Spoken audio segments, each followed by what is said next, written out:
क्या आपने कभी सोचा है कि एक अच्छा जीवन जीने का मतलब क्या है? हम में से ज्यादातर लोग सोचते हैं कि अच्छा जीवन यानी खुशी से भरा जीवन, या फिर ऐसा जीवन जिसमें हमारा कोई बड़ा मकसद हो। लेकिन क्या ये दोनों ही रास्ते एक पूर्ण जीवन की गारंटी दे सकते हैं? शिगेहिरो ओइशी की किताब लाइफ इन 3 डायमेंशंस हमें एक नया नजरिया देती है। वो कहते हैं कि खुशी और अर्थ के अलावा एक तीसरा आयाम है, जिसे वो मनोवैज्ञानिक समृद्धि, साइकोलॉजिकल रिचनेस कहते हैं। ये हिस्सा आपको इस नए आयाम की दुनिया में ले जाएगा, वो भी हमारे अपने भारतीय परिप्रेक्ष्य में। खुशी का जाल और हमारा समाज। हमारे देश में खुशी को अक्सर स्थिरता से जोड़ा जाता है। एक अच्छी नौकरी, बढ़िया घर, परिवार का प्यार और हर साल दिवाली पर नई मिठाइयां, ये सब हमें खुश रखता है ना? लेकिन ओइशी कहते हैं कि ये खुशी का जाल हो सकता है। स्थिरता हमें सुकून देती है, लेकिन क्या ये हमें रुकने पर मजबूर नहीं करती? उदाहरण के लिए मान लीजिए रमेश एक सरकारी नौकरी करता है। उसकी जिंदगी में सब कुछ ठीक है, मकान, गाड़ी, बच्चों की पढ़ाई। लेकिन हर दिन वही रूटीन, वही ऑफिस, वही चाय की टपरी। धीरे धीरे उसे लगने लगता है कि जिंदगी में कुछ कमी है। वो खुश तो है, लेकिन क्या वो सचमुच संतुष्ट है? ओइशी कहते हैं कि ऐसी स्थिरता हमें एक रास्ता की ओर ले जाती है और बाद में पछतावे का कारण बन सकती है। अर्थ की खोज और उसका जाल। फिर आता है जीवन में अर्थ की तलाश। भारत में हम इसे बहुत गंभीरता से लेते हैं, चाहे वो अपने परिवार के लिए त्याग करना हो, समाज सेवा करना हो या फिर अपने धर्म को मानना हो। उदाहरण के तौर पर प्रिया एक एनजीओ में काम करती है। वो गरीब बच्चों को पढ़ाती है और उसे लगता है कि उसका जीवन सार्थक है। लेकिन ओइशी कहते हैं कि अर्थ की खोज भी एक जाल हो सकती है। अगर प्रिया सिर्फ अपने मिशन पर केंद्रित रहती है तो वो दूसरी संभावनाओं को अनदेखा कर सकती है। हो सकता है कि वो नई चीजें ना सीखे, नई जगहों पर ना जाए या अपने लिए समय ना निकाले। ऐसा जीवन सार्थक तो हो सकता है, लेकिन क्या वो पूर्ण है? मनोवैज्ञानिक समृद्धि, तीसरा आयाम। यहाँ आता है ओइशी का सबसे अनोखा विचार, मनोवैज्ञानिक समृद्धि। ये क्या है? ये वो जिंदगी है जो नई चीजों को आजमाने, जिज्ञासा को जीवित रखने और अनुभवों की विविधता से भरी होती है। ये वो पल है जब आप कुछ नया करते हैं जो आपको हिला कर रख देता है। उदाहरण के लिए मान लीजिए आप दिल्ली में रहते हैं और हर वीकेंड आप मॉल या नेटफ्लिक्स पर समय बिताते हैं। लेकिन एक दिन आप हिमाचल के किसी छोटे से गांव में ट्रैकिंग के लिए चले जाते हैं। वहां की ठंडी हवा, स्थानीय लोगों की कहानियां और अनजान रास्तों का रोमांच, ये सब आपके दिमाग को एक नया नजरिया देता है। यही है मनोवैज्ञानिक समृद्धि। भारतीय परिप्रेक्ष्य में मनोवैज्ञानिक समृद्धि। भारत जैसे देश में जहां हमारी जिंदगी परिवार, समाज और परंपराओं से बंधी होती है, नई चीजें आजमाना थोड़ा मुश्किल हो सकता है। लेकिन छोटे छोटे कदम भी बड़े बदलाव ला सकते हैं। जैसे अगर आप हर रविवार को अपने परिवार के साथ वही पुराना खाना खाते हैं, तो क्यों ना एक बार बंगाली, राजस्थानी या नॉर्थ ईस्ट का कोई नया व्यंजन आजमाएं। या फिर अगर आप हमेशा अपनी गली के मंदिर में जाते हैं, तो क्यों ना किसी नई जगह, जैसे किसी अनजान शहर के पुराने किले या मस्जिद को देखने जाएं। ये छोटे अनुभव आपके दिमाग को खोलते हैं, आपको नई कहानियां देते हैं और जिंदगी को और रंगीन बनाते हैं। क्यों जरूरी है ये तीसरा आयाम? ओइशी का कहना है कि खुशी और अर्थ जरूरी है, लेकिन वो अकेले काफी नहीं। खुशी हमें सुकून देती है, अर्थ हमें दिशा देता है, लेकिन मनोवैज्ञानिक समृद्धि हमें विकास देती है। ये वो चीज है जो हमें पछतावे से बचाती है। सोचिए, जब आप 70 साल के होंगे तो क्या आप ये सोचेंगे कि काश मैंने उस समय वो नया कोर्स किया होता या काश मैं उस अनजान शहर में गया होता? मनोवैज्ञानिक समृद्धि हमें ऐसे अनुभव देती है जो हमें जिंदगी के आखिरी पड़ाव में संतुष्टि देती है। कैसे शुरू करें? तो इस तीसरे आयाम को अपनी जिंदगी में कैसे लाएं? ओइशी सुझाव देते हैं कि हमें अपनी जिज्ञासा को जागृत रखना होगा। उदाहरण के लिए, अगर आप हमेशा से गिटार बजाना चाहते थे लेकिन सोचते थे कि अब उम्र हो गई, तो क्यों ना आज ही एक ऑनलाइन क्लास ज्वाइन करें। या अगर आप हमेशा से किसी नई भाषा को सीखना चाहते थे, तो दुआ लिपा के गाने सुनते हुए स्पेनिश सीखने की कोशिश करें। ये छोटे छोटे कदम आपकी जिंदगी को नई दिशा दे सकते हैं। हमारी संस्कृति और जिज्ञासा। भारत में हमारी संस्कृति हमें एक तरह की स्थिरता और सामूहिकता की ओर ले जाती है, लेकिन अगर हम थोड़ा सा रिस्क लें तो क्या होगा? जैसे अगर आप एक मध्यम वर्गीय परिवार से हैं और आपके माता पिता चाहते हैं कि आप इंजीनियर बने, लेकिन आपका दिल डांस में है, तो क्या आप एक बार उस रिस्क को ले सकते हैं? हो सकता है कि आप दुनिया के बड़े डांसर ना बने, लेकिन वो अनुभव आपको एक नया नजरिया देगा। खुशी की खोज, सच या भ्रम? हम सब खुशी चाहते हैं, है ना? लेकिन क्या खुशी वाकई में वो है जो हमें लगता है? शिगेहिरो ओइशी की किताब लाइफ इन 3 डायमेंशंस में एक दिलचस्प सवाल उठाया गया है।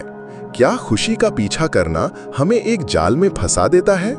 इस हिस्से में हम इस सवाल को भारतीय परिप्रेक्ष्य में समझेंगे और देखेंगे कि खुशी की खोज में हम कहां गलती करते हैं। खुशी का मतलब हमारे लिए। भारत में खुशी का मतलब अक्सर सामाजिक स्वीकृति और स्थिरता से जुड़ा होता है। उदाहरण के लिए, अगर आप एक अच्छी नौकरी पा लेते हैं, शादी कर लेते हैं और आपके बच्चे अच्छे स्कूल में पढ़ रहे हैं, तो समाज कहता है, वाह, तुम तो बहुत खुश हो। लेकिन ओइशी कहते हैं कि ये खुशी का एक सतही रूप हो सकता है। मान लीजिए अनुज एक मल्टीनेशनल कंपनी में काम करता है, उसे अच्छी सैलरी मिलती है, हर साल विदेश ट्रिप पर जाता है और इंस्टाग्राम पर उसकी तस्वीरें लाइक्स की बौछार लाती हैं। लेकिन रात को जब वो अकेला होता है, उसे लगता है कि उसकी जिंदगी में कुछ कमी है। ये कमी क्या है? खुशी का जाल, एक रास्ता। ओइशी इसे हैप्पीनेस ट्रैप कहते हैं। खुशी की खोज में हम अक्सर एक रास्ता को चुन लेते हैं। भारत में हमारी जिंदगी में रूटीन बहुत बड़ा रोल निभाता है। सुबह उठो, ऑफिस जाओ, घर आओ, खाना खाओ, टीवी देखो, सो जाओ।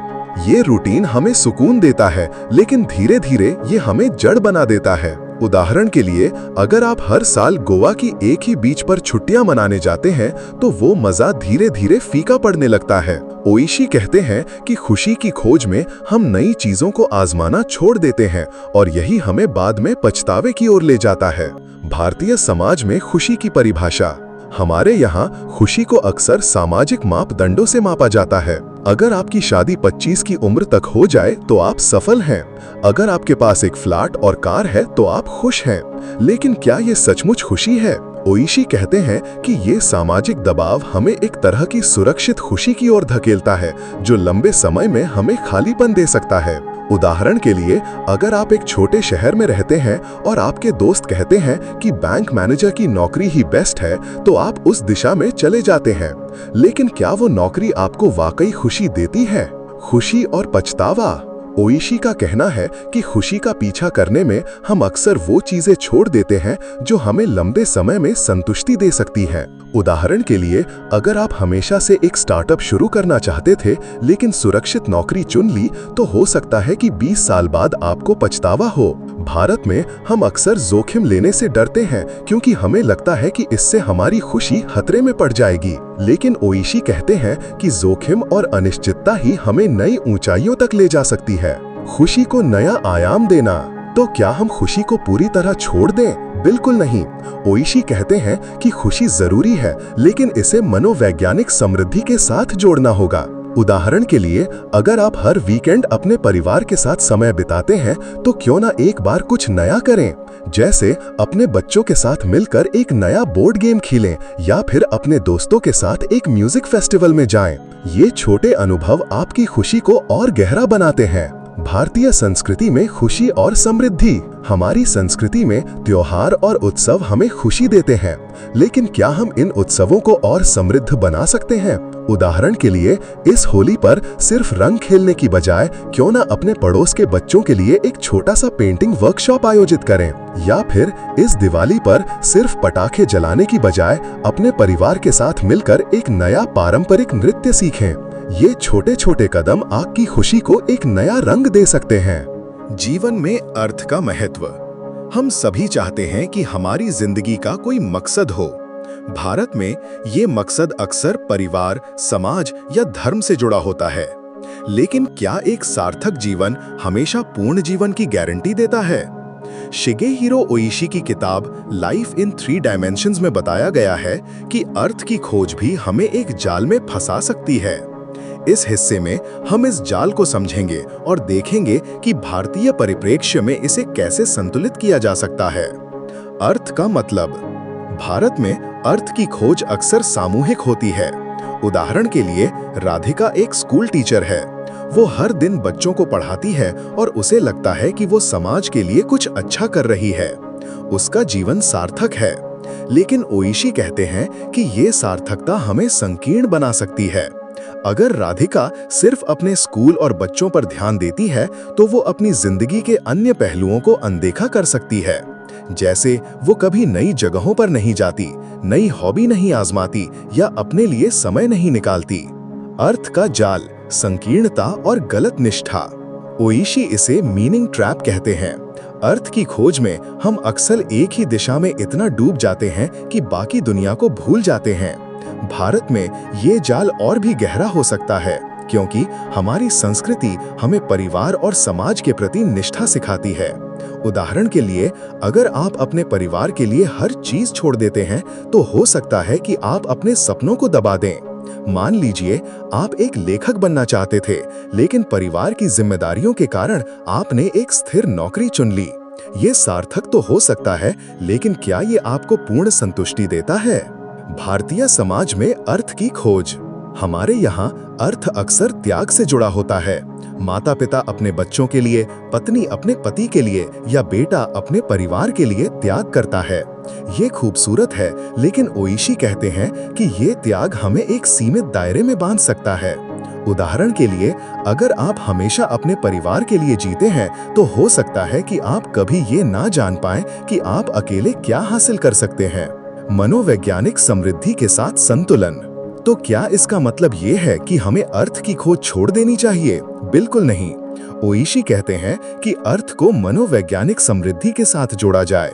उदाहरण के लिए, अगर आप एक सामाजिक कार्यकर्ता हैं तो क्यों ना अपने काम के साथ कुछ नया भी सीखें। जैसे अगर आप बच्चों को पढ़ाते हैं तो क्यों ना एक बार उनके साथ मिलकर एक नाटक तैयार करें। या अगर आप अपने परिवार के लिए जीते हैं तो क्यों ना उनके साथ मिलकर एक नया अनुभव आजमाएं, जैसे एक साथ कुकिंग क्लास ज्वाइन करना। भारतीय संस्कृति में अर्थ और समृद्धि।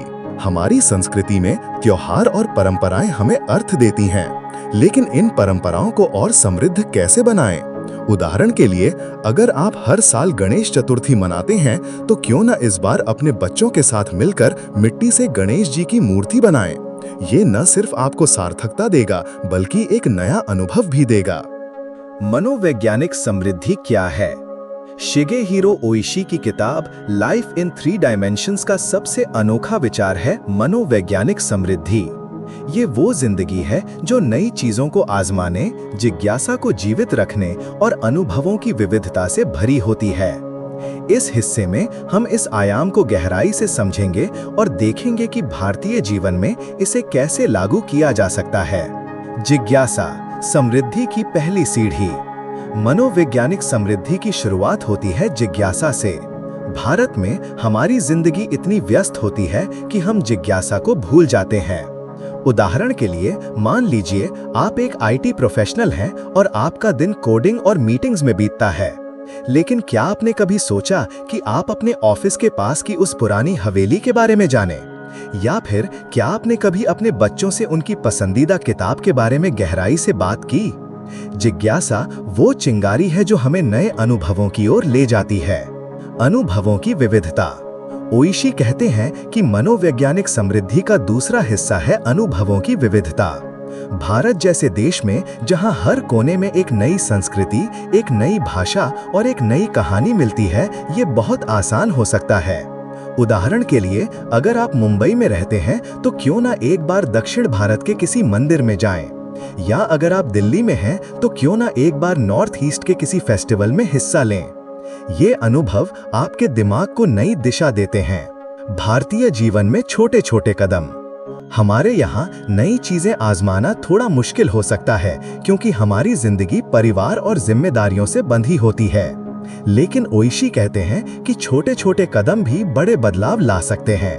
उदाहरण के लिए, अगर आप हर दिन वही न्यूज़ चैनल देखते हैं तो क्यों ना एक बार बीबीसी या अल जजीरा देखें। या अगर आप हमेशा बॉलीवुड फिल्में देखते हैं तो क्यों ना एक बार मलयालम या बंगाली सिनेमा देखें। ये छोटे अनुभव आपकी सोच को विस्तार देते हैं। जोखिम और अनिश्चितता को गले लगाना। मनोवैज्ञानिक समृद्धि का एक बड़ा हिस्सा है जोखिम लेना। भारत में हम जोखिम से डरते हैं क्योंकि हमें लगता है कि इससे हमारी स्थिरता खतरे में पड़ जाएगी। लेकिन ओइशी कहते हैं कि जोखिम और अनिश्चितता ही हमें नई ऊंचाइयों तक ले जा सकती हैं। उदाहरण के लिए, अगर आप हमेशा से एक नया बिजनेस शुरू करना चाहते थे लेकिन डरते थे कि ये असफल हो जाएगा, तो क्यों ना एक छोटा सा कदम उठाएं। जैसे एक छोटा सा ऑनलाइन स्टोर शुरू करें। हो सकता है कि ये काम न करे, लेकिन वो अनुभव आपको कुछ नया सिखाएगा। हमारी संस्कृति और मनोवैज्ञानिक समृद्धि। भारत एक ऐसा देश है जहां हर कोने में विविधता है, भाषाएं, खान-पान, परंपराएं और संस्कृतियां। शिगेहिरो ओइशी की लाइफ इन 3 डायमेंशंस में बताया गया है कि मनोवैज्ञानिक समृद्धि हमारे जीवन को और रंगीन बना सकती है। इस हिस्से में हम देखेंगे कि भारतीय संस्कृति में इस आयाम को कैसे अपनाया जा सकता है। त्योहारों में नया रंग। हमारे त्योहार मनोवैज्ञानिक समृद्धि को अपनाने का एक शानदार तरीका हो सकते हैं। उदाहरण के लिए, हर साल दिवाली पर हम दिए जलाते हैं और मिठाइयाँ खाते हैं, लेकिन क्यों ना इस बार कुछ नया करें। जैसे अपने बच्चों के साथ मिलकर एक नया दिया डिजाइन करें, या अपने पड़ोसियों के साथ मिलकर एक छोटा सा सांस्कृतिक कार्यक्रम आयोजित करें। ये छोटे छोटे कदम आपकी जिंदगी को नया रंग देंगे। परंपराओं को नया आयाम देना। हमारी परंपराएं हमें अर्थ देती हैं, लेकिन इन्हें और समृद्ध कैसे बनाएं? उदाहरण के लिए, अगर आप हर साल अपने गांव के मंदिर में जाते हैं, तो क्यों ना इस बार वहां की स्थानीय कहानियों को जानने की कोशिश करें। या अगर आप हर रविवार को अपने परिवार के साथ पूजा करते हैं, तो क्यों ना एक बार बच्चों को उस पूजा की कहानी सुनाएं और उनसे उनके विचार पूछें।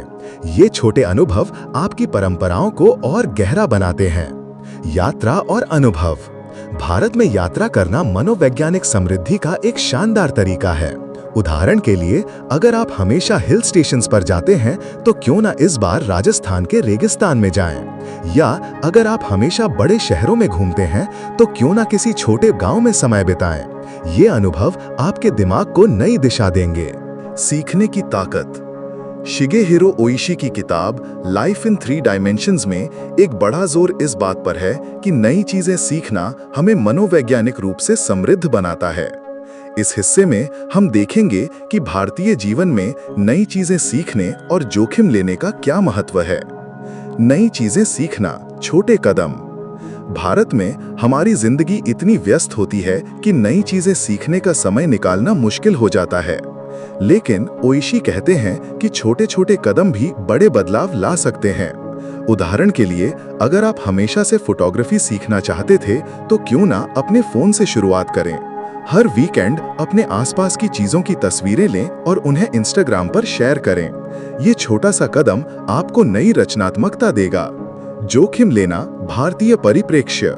हमारे यहाँ जोखिम लेना अक्सर नकारात्मक माना जाता है, लेकिन ओइशी कहते हैं कि जोखिम लेना ही हमें नई ऊंचाइयों तक ले जाता है। उदाहरण के लिए, अगर आप एक छोटे शहर में रहते हैं और हमेशा से मेट्रो सिटी में काम करना चाहते थे, तो क्यों ना एक बार कोशिश करें। हो सकता है कि आप असफल हों, लेकिन वो अनुभव आपको कुछ नया सिखाएगा। अनिश्चितता का डर। भारत में हम अनिश्चितता से डरते हैं। एक स्थिर नौकरी, एक स्थिर परिवार और एक स्थिर जिंदगी, ये हमारी प्राथमिकता होती है। लेकिन शिगेहिरो ओइशी की किताब लाइफ इन 3 डायमेंशंस में बताया गया है कि अनिश्चितता को गले लगाना हमें एक पूर्ण जीवन दे सकता है। इस हिस्से में हम देखेंगे कि अनिश्चितता को कैसे अपनाया जाए। अनिश्चितता और विकास। ओइशी कहते हैं कि अनिश्चितता हमें नए अनुभव देती है। उदाहरण के लिए, अगर आप हमेशा से एक नया बिजनेस शुरू करना चाहते थे, लेकिन डरते थे कि ये असफल हो जाएगा, तो क्यों ना एक छोटा सा कदम उठाएं। जैसे एक छोटा सा ऑनलाइन स्टोर शुरू करें। हो सकता है कि ये काम ना करे, लेकिन वो अनुभव आपको कुछ नया सिखाएगा। भारतीय जीवन में अनिश्चितता। हमारी संस्कृति में अनिश्चितता को अक्सर नकारात्मक माना जाता है, लेकिन अगर हम थोड़ा सा जोखिम लें तो क्या होगा। जैसे अगर आप हमेशा से एक नया शहर में रहना चाहते थे, लेकिन डरते थे कि वहां सब कुछ नया होगा, तो क्यों ना एक छोटा सा कदम उठाएं। जैसे 1 महीने के लिए वहां किराए पर रहें और देखें कि आपको कैसा लगता है। 3 आयामों का महत्व। शिगेहिरो ओइशी की किताब लाइफ इन 3 डायमेंशंस हमें सिखाती है कि एक पूर्ण जीवन के लिए खुशी, अर्थ और मनोवैज्ञानिक समृद्धि का संतुलन जरूरी है। इस आखिरी हिस्से में हम देखेंगे कि भारतीय जीवन में इन तीनों आयामों को कैसे संतुलित किया जा सकता है। खुशी, अर्थ और समृद्धि का मिश्रण। खुशी हमें सुकून देती है, अर्थ हमें दिशा देता है और मनोवैज्ञानिक समृद्धि हमें विकास देती है। उदाहरण के लिए, अगर आप एक परिवार के साथ रहते हैं तो खुशी आपके लिए परिवार के साथ समय बिताना हो सकता है, अर्थ आपके लिए अपने बच्चों को अच्छी शिक्षा देना हो सकता है और मनोवैज्ञानिक समृद्धि आपके लिए अपने परिवार के साथ मिलकर एक नया अनुभव आजमाना हो सकता है, जैसे एक साथ ट्रैकिंग पर जाना। भारतीय जीवन में संतुलन। हमारी संस्कृति में संतुलन बनाना थोड़ा मुश्किल हो सकता है क्योंकि हमारी प्राथमिकताएं अक्सर परिवार और समाज की ओर झुकी होती हैं। लेकिन छोटे छोटे कदम हमें इस संतुलन की ओर ले जा सकते हैं। उदाहरण के लिए, अगर आप हर दिन अपने परिवार के लिए काम करते हैं तो क्यों ना एक दिन अपने लिए कुछ नया करें, जैसे एक नया शौक शुरू करें या एक नई जगह घूमने जाएं।